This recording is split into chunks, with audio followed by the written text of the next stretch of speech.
Magandang araw mga boss. Habang nasa biyahe si madam, bigla daw umilaw itong brake system warning light niya dito sa dashboard. At dahil hindi ko naman kabisado lahat ng symbol dito sa sakyan, pinapunta ko siya dito sa bahay.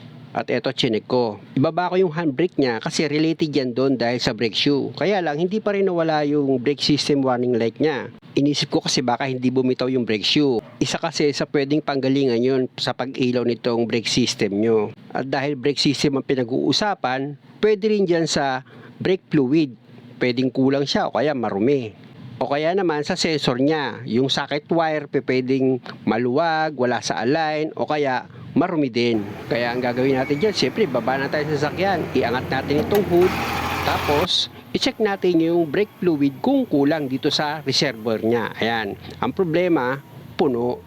Ayan o, puno o. Kaya ang susunod dyan, wag muna kayong lalayo. Dito muna kayo sa socket wire niya, dito sa sensor ng brake master assembly nyo. Sa socket wire, meron ka dyang ipipress. Medyo maliit kasi yun, kaya mahirap eh. Pero pag na-press mo yun, tsaka mo hilahin. Ayan, tanggal na, di ba? Tapos, para sigurado ka, check mo itong socket wire. Pag marumi siya mga boss, gamitan mo siya ng contact cleaner. Ako ganyan ako eh. Lagi ako may nakahandang contact cleaner. Kasi nang ano ngayon kapag mga ganito na may mga socket wire, nililinis ko na yan, hindi na ako nagpapatagal pa. Banata mo lang agad.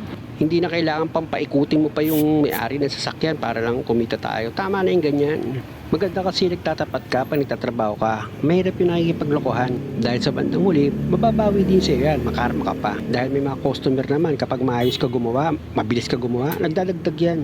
O pag okay na, tuyo na yung socket wire, o isaksak mo na. O pwede mo na ngayon testingin mga boss.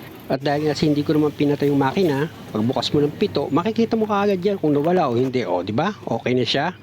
O para sigurado tayo, patayin naman natin ngayon itong makina niya. O, di ba? Tapos, i-start uli natin yan para malaman natin kung babalik pa siya o hindi na. Kasi pag bumalik pa, bigyan mo na ng pasalubong. O, start na natin. Okay. Wala na mga boss kung nakikita nyo, di ba? Ganun lang gagawin nyo mga boss. O, para sigurado tayo. Baba natin itong handbrake. Baka mamaya ito naman yung umilaw. O, nakababa na yung handbrake, di ba? Dahil okay na, handbrake na uli natin syempre. At muli mga boss, maraming salamat sa panonood. Sana nakakuha kayo ng idea para kung mangyari sa sasakyan nyo, meron na kayong paraan na magagawa. At kung maaari lang naman, huwag nyo naman sanang kalimutang mag-subscribe sa channel ko.